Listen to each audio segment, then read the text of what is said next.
This is Tom Reardon along with Ed Carey, and we're joining you from inside of Harvard Yard in Cambridge for the annual meeting of the Harvard Alumni Association.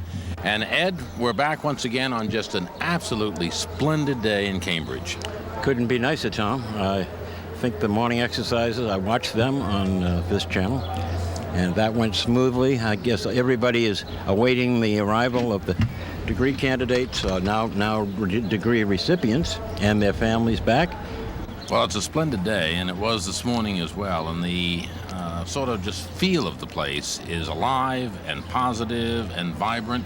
This is, of course, the 25th reunion of the class of 1969, and there had been early speculation as to just how that class would mature and grow in age. 1969 was a lively time in Cambridge, and toward the spring of 1969, it was difficult. But in any event, they have come back, and I would say the spirit is enormously positive.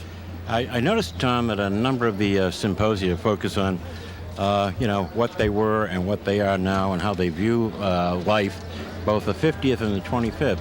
And last year, of course, we had General Colin Powell, and at that time there was speculation that there might be some resistance to having a military address.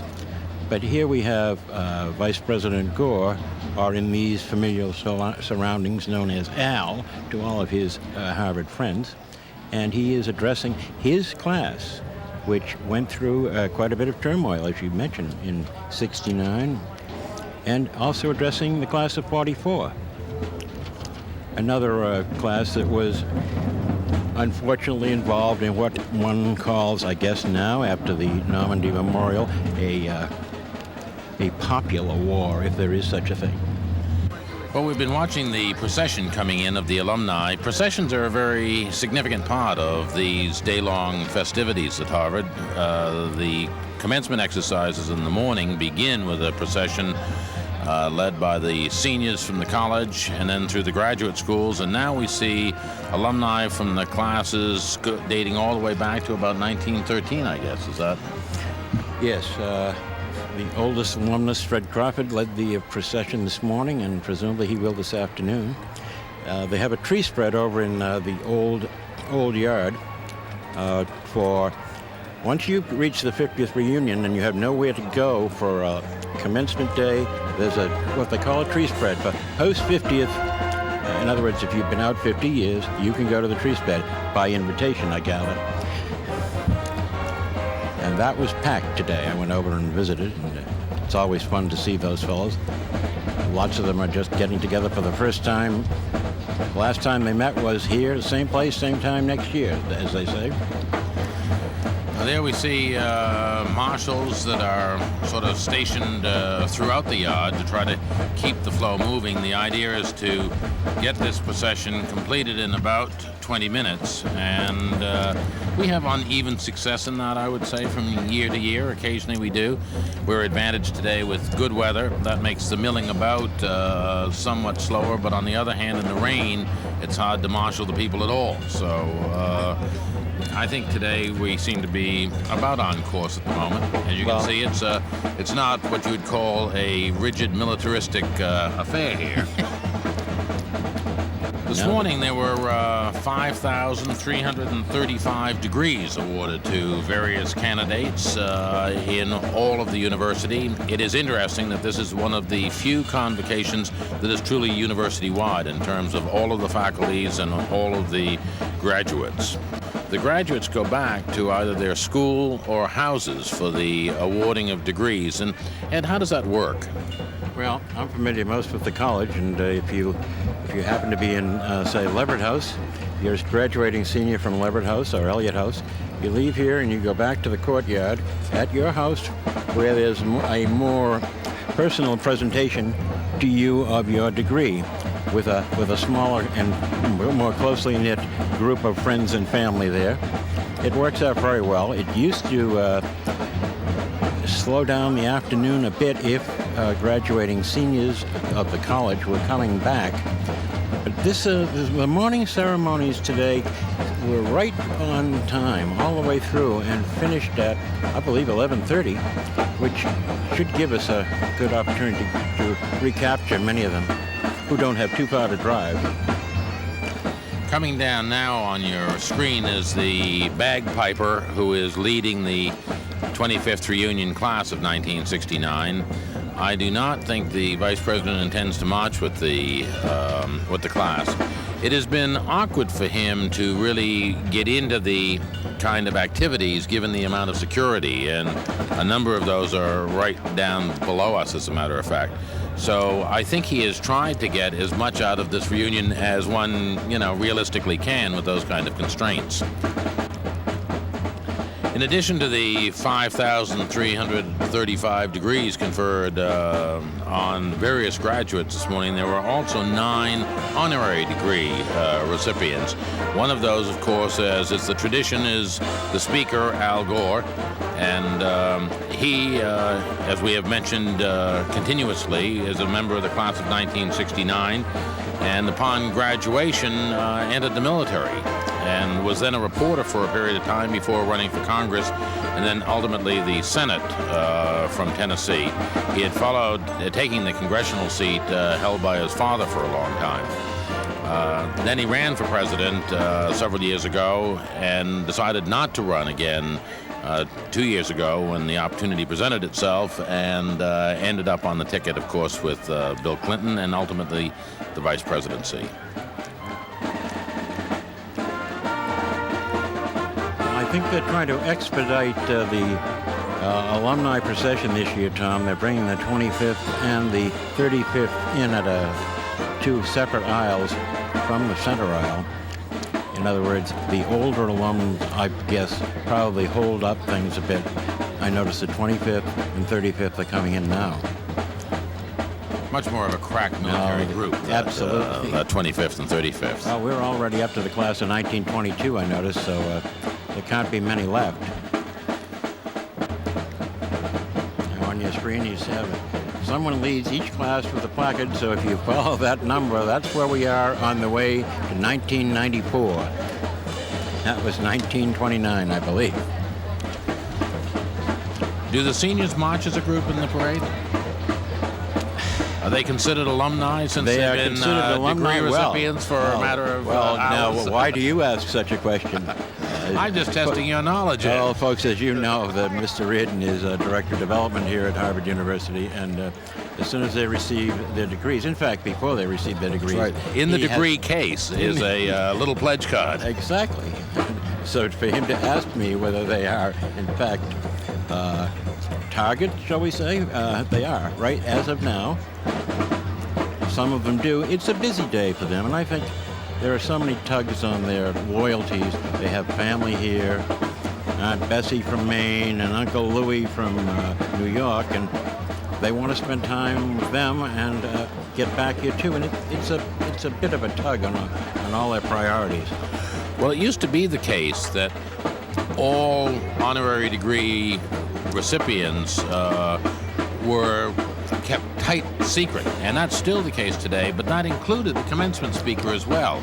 And several years ago, they began to realize that knowing who the speaker would be might well increase visibility and therefore attendance in the afternoon session. So a number of years ago, they began to make it public in advance who the speaker would be, and I think that has improved attendance. I think it has. I think, it's a correlation of weather as well, but we have not had a California dew afternoon for some time, have we?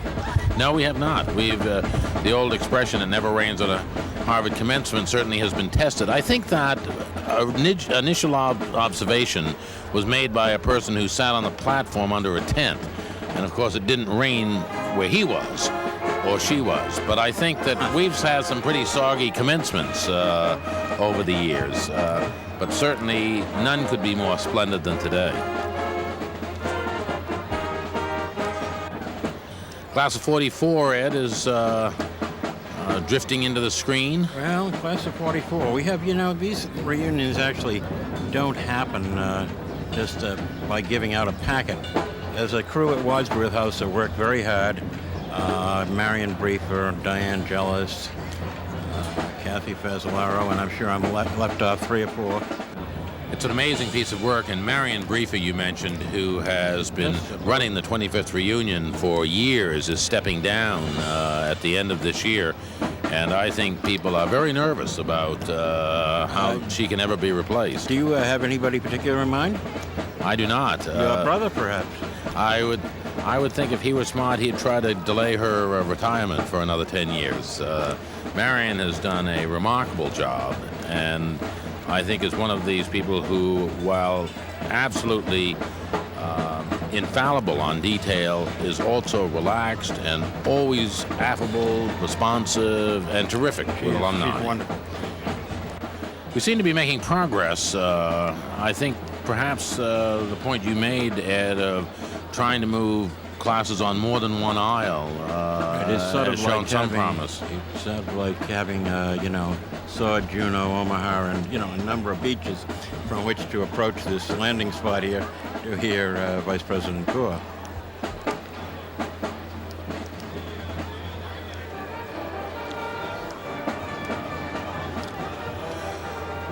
The ceremonies will be conducted today by the president of the Harvard Alumni Association, Sharon Gagnon, who is from Alaska.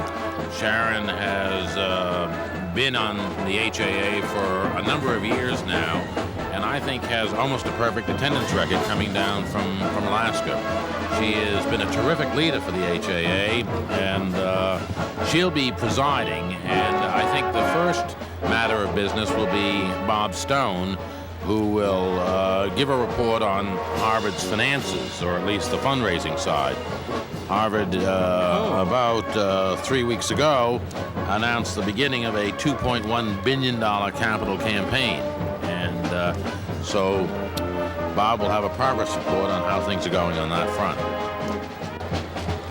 This is a university, as you said, though, Tom, this is a university-wide campaign, which is something new and much broader scope. It is. It's the first time that the university has tried to coordinate fundraising across the entire spectrum of the university, and it's been not uncomplicated, but it's been very rewarding, and I think it has grown out of an academic planning process that has involved all of the deans and many of the academic leaders of the community in trying to identify common problems and opportunities, common approaches to problems, and I think on balance it has worked extremely well. There has been sort of a tendency to try to characterize what's going on as reducing the level of decentralization and increasing to some extent the centralization, and I think that's not what's going on at all. It really is to try to promote a better understanding within the institution and among its parts about what one another does. So it's more like integration than it is. Well, it gives you an opportunity, I would imagine, for some wonderful proposals that would encompass 3 or 4 faculties. Exactly. The potential of Harvard is, of course, enhanced significantly by greater interaction among the parts. And I think increasingly faculty, administrators, academic leaders realize that that potential exists, and there's a real interest on the part of the faculty as well as the leadership in trying to explore that. So it's not uncomplicated, and it won't be simple, but the progress is measurable. Well, as you said, it's always been perceived as every tub on its own bottom. So if an alumnus had gone to the college and the law school, he had to more or less select, or he or she, had to select sort of one or the other as their preferred choice. This gives them an opportunity to do with one hit, and a bigger one, I suppose, both of them. As you will hear when Bob Stone gives his report, this has been a terrific year for the Harvard College Fund and for all these classes. Most of the reunion classes at all levels, starting with the 5th reunion, have set major records. So it's been a good year. I think it's been aided by the campaign, but it's been very good leadership that's been a very important part of the success. My understanding, Tom, I had visits from several members of the class of 44 that, were you at the symposium the other evening, or the reception they had with the president and Dean Jeremy Knowles? No, I was not. I gather that they did a marvelous job of just making class of 44 feel just so warm about Harvard, and this guy came from 2 wives, and that's always the best because they're usually the ones who say, oh, don't write that big a check, please. But they all just praised the speech and the repartee between the classmates and the dean and the president of Harvard. There we see, what do you call a female marshal? Are they referred to as all marshals or? Marshalless? No. I think that's... Marshal is a gender-neutral term? It's gender equity, yes. Or whatever we... So 3 marshals standing on the platform waiting for the various dignitaries to arrive so that seating can begin. We are running a tad slow. Yes, we are. So our innovations, I think, have aided but not solved the time problem. I'll tell you, Tom, you mentioned that it's running a little slow, but it's also a big crowd today. This is probably as big a crowd as we've had in a number of years. They're still coming in. It's filled all the way up front here. Over to the side it is not, but the classes are still processing. Well, there couldn't be a nicer place to be today. It's an absolutely gorgeous day, and the program promises to be interesting. I think people are interested in what Al Gore has to say.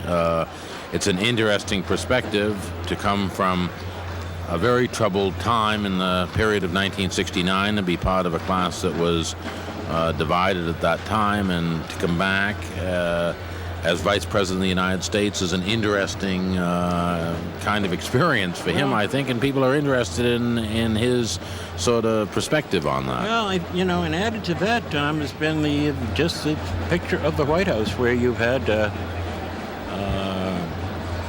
President of the country going to represent U.S. at the Normandy ceremonies, and you have a Vietnam combat veteran, Al Gore, and I'm sure he must have some discussions among his classmates when he gets back here about 1969 and what all happened then.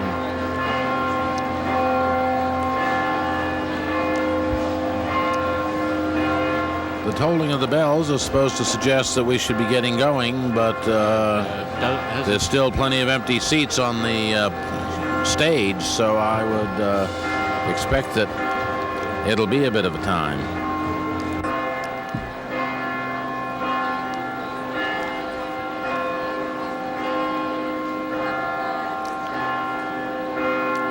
There's a good shot of the steeple of Memorial Church, the repository of these rather large bells.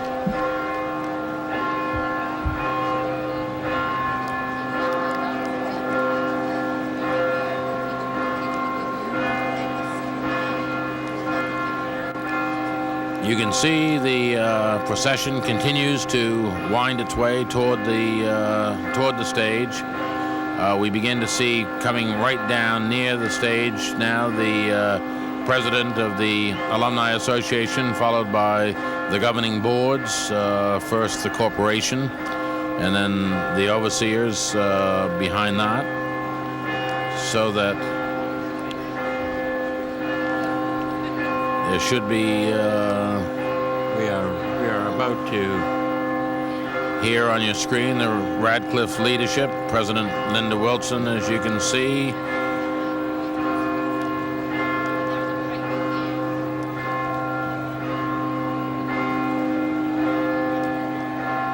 Along with the leadership of the Radcliffe Board and Administration.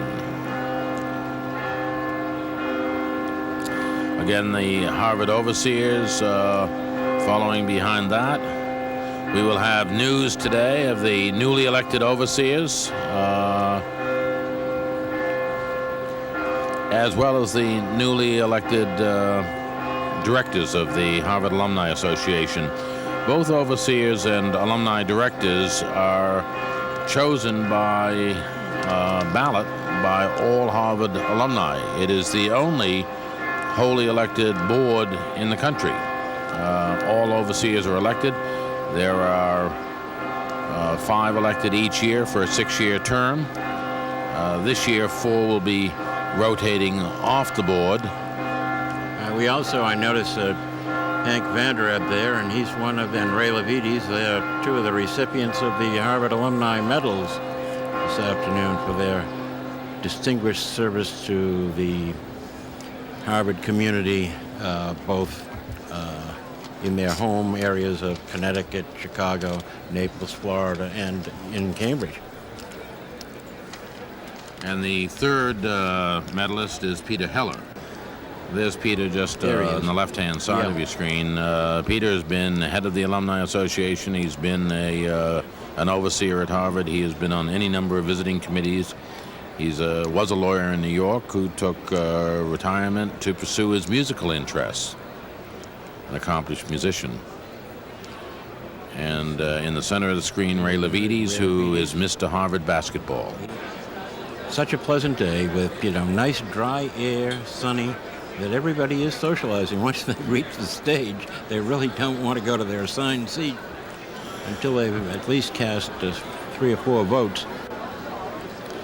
It's important to remember that for many of these people, they see one another once a year, and in some cases once every 5 years, so it's a little difficult to impose rigid discipline on the... It's impossible, I would say. Particularly knowing some of these people, they're not going to move till they get finished with that story.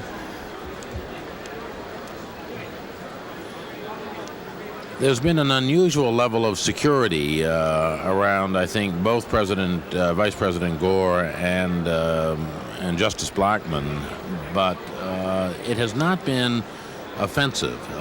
There are large numbers of security agents, but it seems to me that they have, on balance, handled everything very well. It is very difficult to balance the security needs of individual dignitaries against the free access and flow of a large alumni body that you're trying to have enjoy themselves and have freedom to come and go as they need. And on occasion, that can be abrasive. But I think in this set of both the reunion events and the commencement events, it has gone as well as you could possibly hope. Well, it certainly has mellowed since 7 o'clock this morning when this yard was tight as a drum, and you really had to have someone else recognize you from the interior, and there were nobody in the interior, or you couldn't get in. There you see Paul Weissman in the middle behind President Rudenstein and Bob Stone. Paul of the, now what is Paul? Is he was former chairman of the HAA and head of the Harvard College Fund. I think Bob is trying to get Neil to make a pledge. Neil has made a remarkably generous pledge. It was interesting, speaking about pledges, that both governing boards, by the time the drive kicked off, had made commitments to the drive. So the leadership of the institution has been very strongly supportive, which is very important to the success of an undertaking of this nature. Here we see the Vice President walking in. Again, you hear the cheers of the 25th reunion class because they are right on the stage or just off the stage and so have prior access. Now the rest of the assemblage can see his arrival. Basically, in order to maintain some sort of security, they often keep a commencement speaker requiring security in the Memorial Church while the assemblage gathers. And here you can see him going down and shaking hands with all of the institutional leadership. He's shaking hands now with Jeremy Knowles, who is on his right. Your left as you look at the... Jeremy is the Dean of the Faculty of Arts and Sciences, which is the college and the graduate school. There's Sharon Gagnon, who is about, I think, to move to the podium. Welcome to the 1994 annual meeting of the Harvard Alumni Association. My name is Sharon Elliott Gagnon. I have the honor of serving as president of the Harvard Alumni Association, and I have the honor of calling the June 9th, 1994 meeting to order. This morning's procession and ceremony celebrated the achievement of approximately 6,000 graduates who received their degrees today from the college and the graduate and professional schools. This afternoon, we reunite to celebrate the alumni, to hear reports on the university and on university resources, and to welcome the new graduates into the lively, diverse, widespread, interesting group that is the Harvard Alumni Association. The procession, which just concluded, represents those 250,000 alumni and alumni who are found throughout the world, many of whom have traveled here today for their class reunions. 13 classes are here today in all, celebrating their reunions. 300 people are celebrating their 35th reunion, 500 their 50th reunion, and 700 are here for their 25th reunion.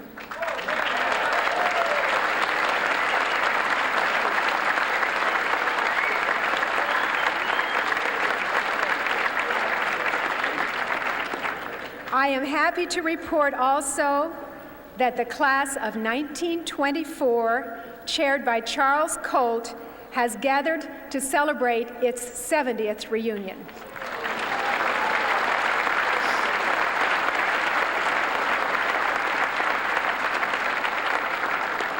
Congratulations to all the classes, and thank you for the insights, the leadership, the creativity, and the fun you bring to alumni life, and to the continuation of the Harvard experience for both alumni and for students. I invite everyone to open this afternoon's celebration by standing and joining in the singing of Gaudeamus Igitur.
It is a special privilege of the HA president to recognize individuals who are important to alumni activities as well as to Harvard.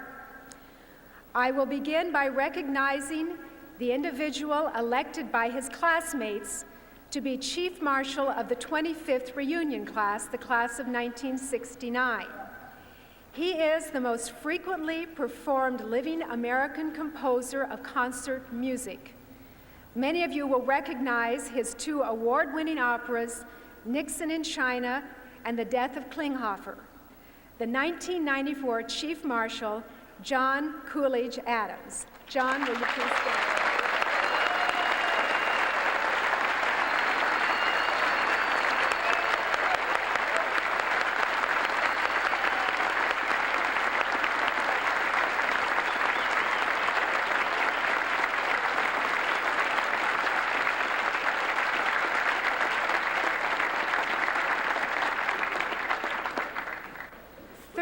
51 years ago, at the time of his 50th reunion, Frederick Crawford wrote, "My philosophy of life is simple.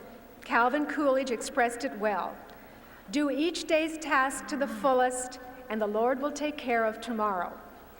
The tasks Frederick Crawford set for himself have led to highest awards, to honorary degrees, and to election to the National Aviation Hall of Fame, as well as to the Business Hall of Fame and the Automobile Hall of Fame. Today, he is celebrating his 81st Harvard reunion. It is with greatest admiration and pride that we salute Frederick Crawford, class of 1913, 103 years old.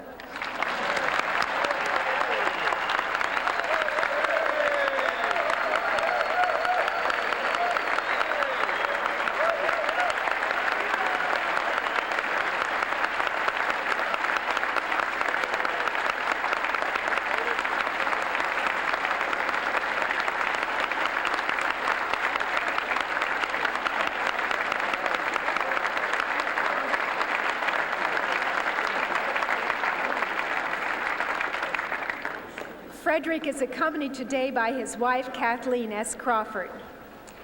I would like to recognize also the oldest alumna in attendance from Newton Center, Massachusetts, a member of the class of 1920 and 94 years old, Evelyn Baird Hoffman is here today.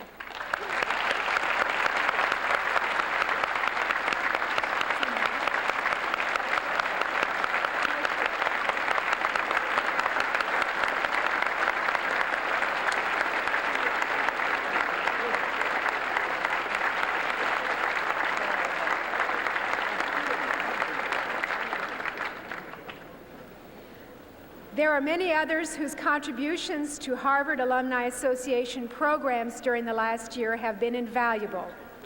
I would like to recognize and ask to stand the president of Radcliffe University, Linda Wilson.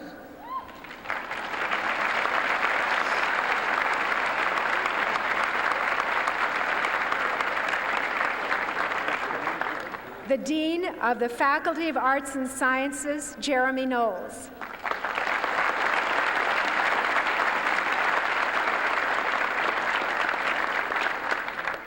The Executive Director of the Harvard Alumni Association, Jack Reardon.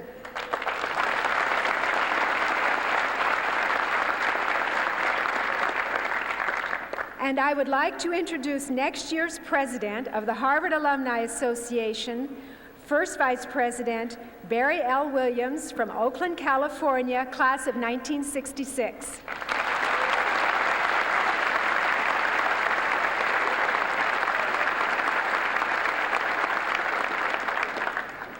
Harvard alumni take an active role in the university by electing the members of the Board of Overseers and directors of the Harvard Alumni Association. I am very happy to announce the results of this year's election. Elected as overseers to serve 6-year terms are Peter A. Brook, class of 52, MBA 54, Boston, Massachusetts; Joan Morthland Hutchins, class of 61, Oyster Bay, New York; Theodore B. Lee, class of 54, San Francisco, California; John D. Nichols, class of 53, MBA 55, Chicago, Illinois; and Winifred White Neeser, class of 74, Los Angeles, California.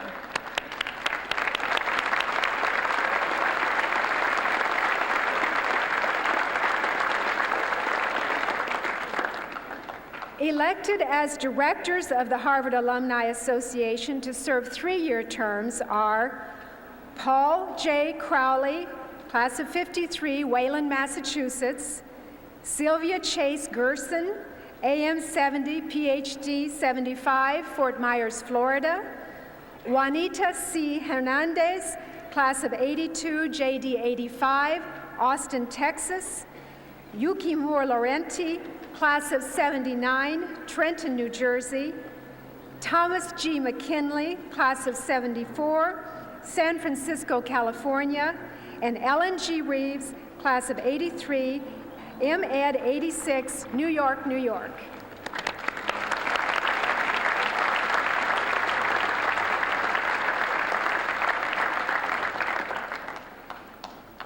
The Harvard Medal is awarded each year by the HAA for extraordinary service to Harvard University. The Harvard Alumni Association Alumni Awards Committee reviews hundreds of recommendations and selects those individuals whose long-term devotion to Harvard is exemplary and inspirational. It is awarded not only by the HAA, but by the entire university. A description of the 1994 recipients and their many contributions to Harvard is in your programs. President Neil Rudenstein will now present the 1994 medals.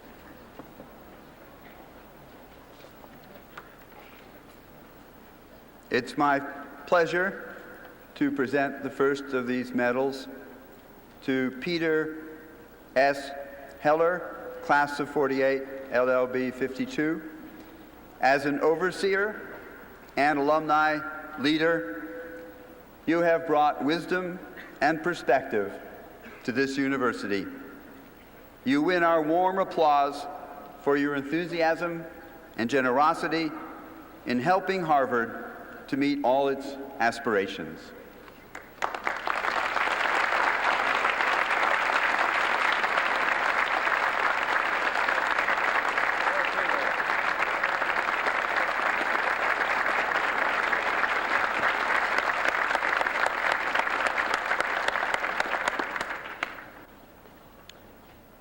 The next medal is awarded to Raymond Levites, class of '36, Harvard's host at the Bowl, an ardent fan of Harvard basketball. Your affection for Harvard has inspired alumni and students to serve the university that you love so well.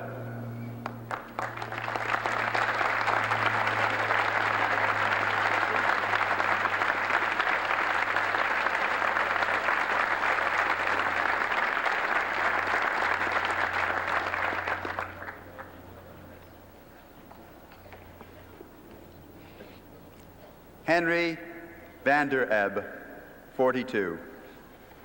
Former overseer, president of the Harvard Alumni Association, chairman of the Harvard College Fund. Your loyalty and leadership are legendary. Harvard could not have asked for more than you have given.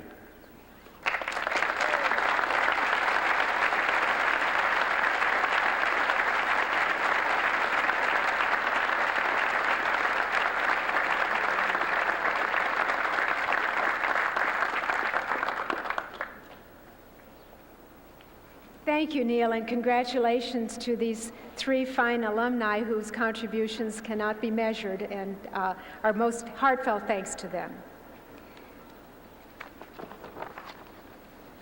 To hear the annual report on university resources, we turn to Robert G. Stone, Jr., class of 1945, an individual well known to Harvard's alumni, friends, and supporters. Bob has served as chairman of the Committee on the University Resources and a member of the corporation since 1975. He is currently on the board of the Harvard Management Company and has served with distinction on countless committees. He co-chaired the Harvard campaign of 1979-1984 and is now one of three national campaign chairs for the university campaign of 1994-1999, which was announced May 13th. Bob is truly a person who leads by example, and we're pleased to have him join us today. Bob.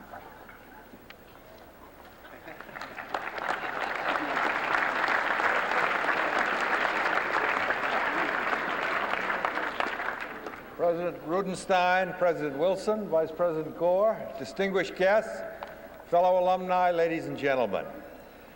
3 weeks ago, Harvard launched perhaps the most ambitious fundraising campaign in its history, certainly the most important in our lifetime. The university-wide campaign seeks to raise $2.1 billion during the next 5 years.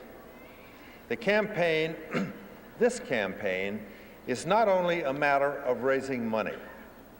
This campaign is about bringing Harvard together as a community and about advancing a shared vision. Together, through years of intensive academic planning, we have decided on how Harvard might best meet the needs of tomorrow's students, scholars, and world. Together, we've moved forward with a campaign designed to focus on Harvard's excellence, openness, and service. And together, our alumni and friends have really gotten this campaign off to a bang-up start. I'm delighted to report today that as of now, the campaign total already stands at $674,830,000.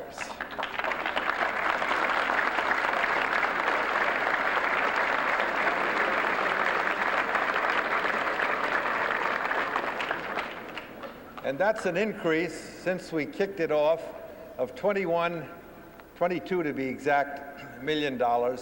And as you may have heard the president say, we have to raise about $1 million a day, so we're right on target. Within this total are many individual stories of truly magnificent acts of philanthropy. We could not have hoped for a sturdier foundation upon which to build. We cannot adequately thank those of you who are here who have made campaign pledges already.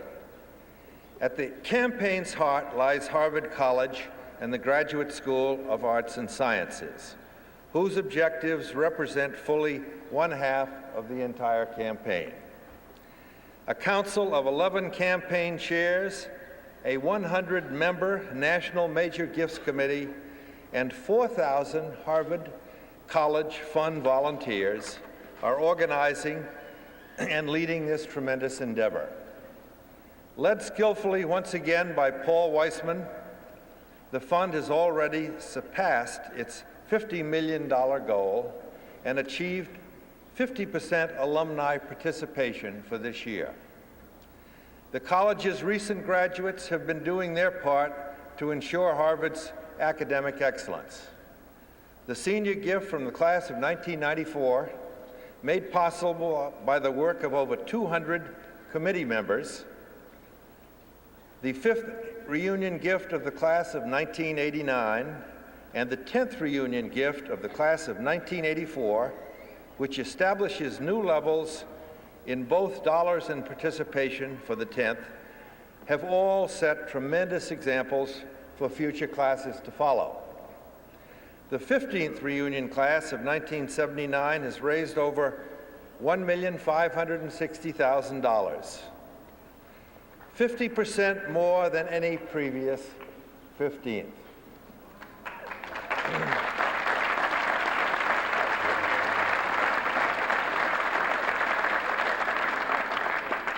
The 20th reunion class of 1974 surpassed all their predecessors by raising more than $1 million. We have with us today many of the leaders from these classes. We're especially thankful for your generosity, energy, and effectiveness, and all that it says about the future of the college. I will ask them to stand and ask you to hold your applause until all of them have been called. Would the following individuals please rise? For the senior gift class of 1994, Samantha Edis and Jabbar Abdi. For the 10th reunion class of 1984, Tony Malkin. For the 15th reunion class of 1979, Claire Pellegrino. And for the 20th reunion class of 1974, Rick Smith.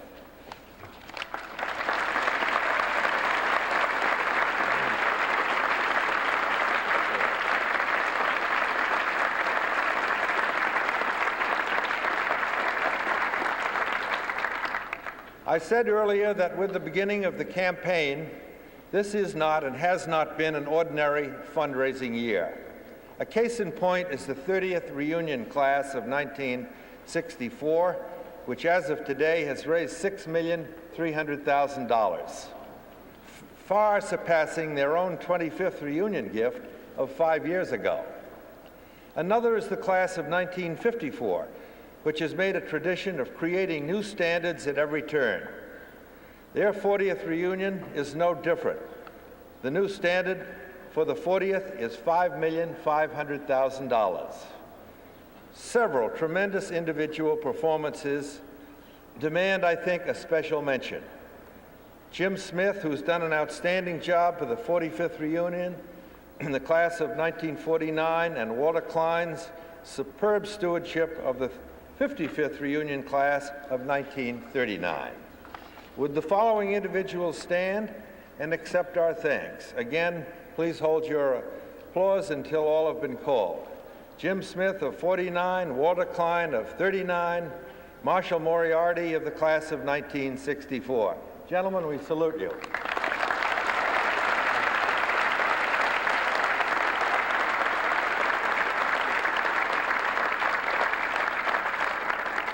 The 50th reunion class gift is a great tradition at Harvard, and the class of 1944, under the leadership of David Arnold, has risen to the occasion of their 50th to further that tradition. Few campaigns have been more personally or imaginatively led. Today, the class has raised more than $5,200,000. Participation exceeds 94%. Thanks to Jay Lafferty, Lou Vorhaus, and a strong committee.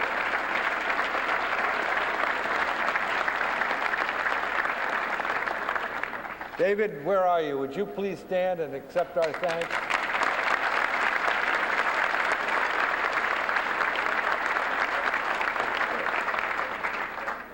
Just a few years ago, 35th reunions joined the same league as the 25th and the 50th. In the context of the campaign, the class of 1959 will create an entirely new benchmark for the 35th. Define ingenuity, enthusiasm, and energy, and you'll be describing this class.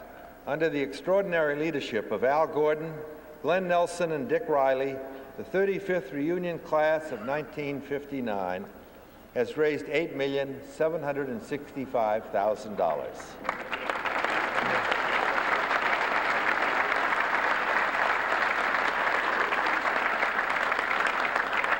Would Glenn please rise and accept our thanks? Thank you, Glenn.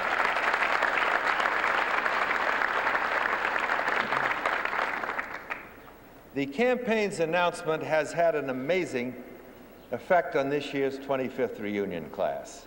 As many of you know, the 25th takes on a life of its own. Add to that the leadership of Fritz Hobbs and Jim Bailey and the spirit of the class of 1969, and you have the ingredients for an explosive finish. In the past 5 weeks, 1969 nearly doubled its gift total to establish all-time records for the 25th and for any Harvard College Fund reunion class.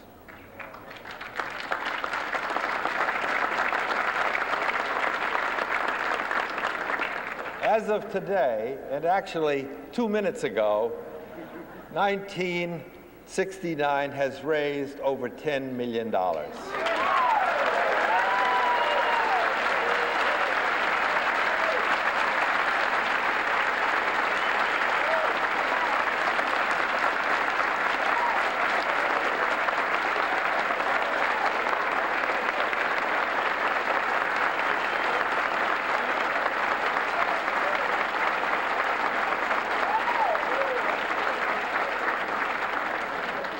Fritz and Jim, please stand again so everybody can see you.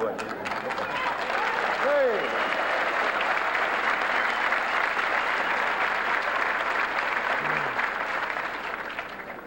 Among the professional schools and across the university, the results leading into the beginning of the campaign have been just as impressive.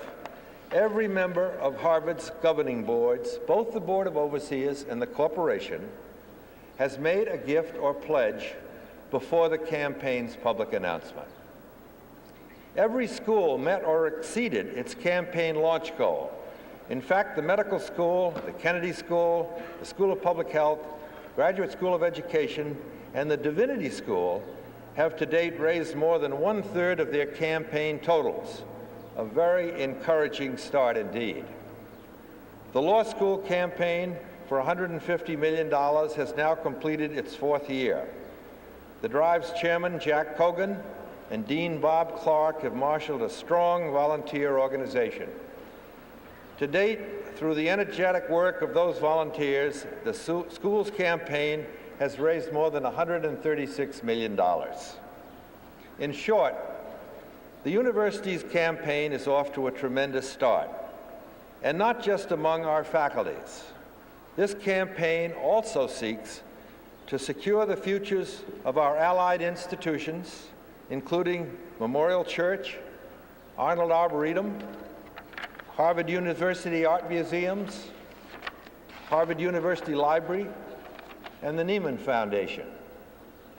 I hope President Rudenstein will forgive me, but I want to leave you with an observation he made in his recent address during the campaign's launch. The president noted that Harvard stands today at an important crossroads. And during such times in the past, as Harvard has challenged itself to reach higher, it is often found that its graduates and friends were in turn challenging the university to become even better still. Without the constant interaction of mutual challenge and response, and shared investment, shared risk, and shared achievement, the university's most important goals could never have been realized. With your continued help and generosity, I'm confident that not only will we fulfill this campaign's ambitious objectives, but that you will challenge us to go further, achieve more, and transform Harvard to an even greater extent than the current plans envision. On behalf of the corporation and the Committee on University Resources and the campaign leadership, I thank you.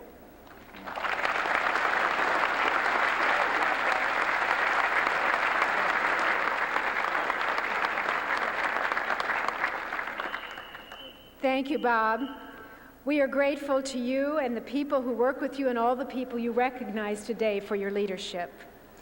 Please greet the Harvard University Band, which will now perform Harvardiana. This will be a $600 million year for the university.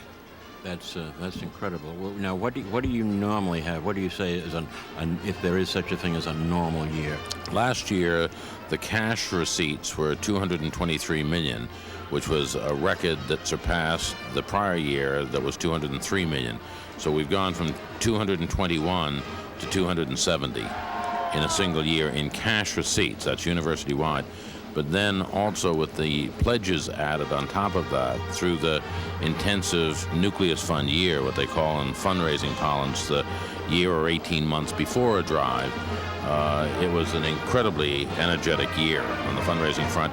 And the leadership and the response from the alumni has been truly breathtaking.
the Harvard Band concluding its Havadiana sequence. I thought concluding. There we go.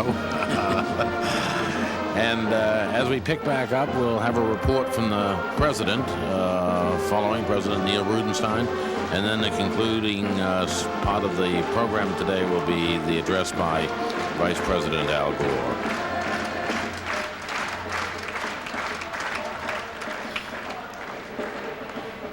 And as they drift off to the wings, we'll be rejoining, I think, the podium in just a moment with Sharon Gagnon. This is a new innovation, I guess, introduced a year or two ago. I was just going to comment on that, and it sort of, not that it wakes everybody up, but it does brings them into attention, and it does give them a chance to stretch.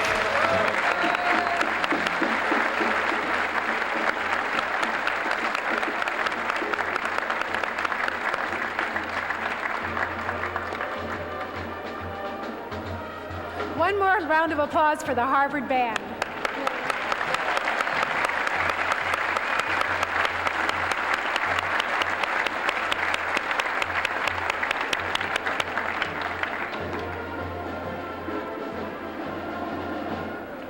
Thank you to the Harvard Band. If you open the directory for the HAA directors and committee chairs, the first picture you will see is Neil Rudenstein's. It is a welcoming picture that conveys a sense of humor, adventure, energy, and a lively interest in the surroundings. The picture is consistent with the reality. President Rudenstein's lively interaction with Harvard, its alumni and its friends, his accomplishments, his intelligence and strength of character have earned him the affection and admiration of all the Harvard community and the alumni.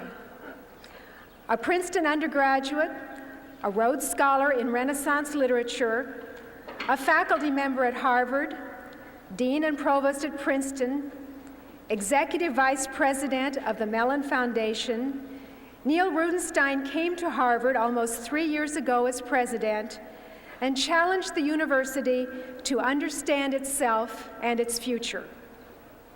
At this time, when higher education is facing great demands, we are fortunate to have the leadership of a president who has a clear vision for Harvard as a university now and for the future, here and throughout the world. I am pleased to introduce the 25th president of Harvard, Neil Rudenstein.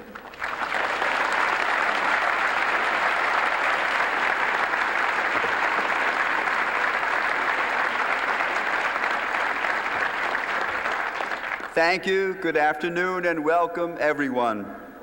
One of the best aspects of a Harvard commencement is that the fact that the president has a chance to say a few words, but he is not the main speaker. We are very fortunate today to have a member of the 25th reunion class in that role, and while you will be introduced later, I simply want to say welcome to you, Mr. Vice President, and thank you for taking so much time out of your many significant duties to be with us today.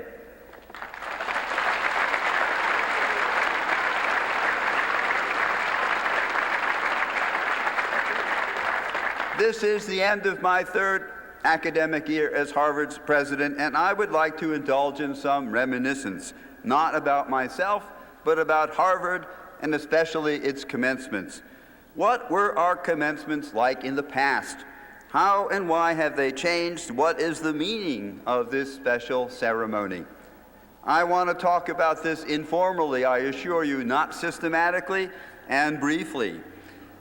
I want to suggest that unlike many other things in the world, this is actually one event that has improved with time. Commencements and the activities that surround them certainly have had their ups and downs. For a long while, especially in the 17th century, but even later, any recognizable sign of festivity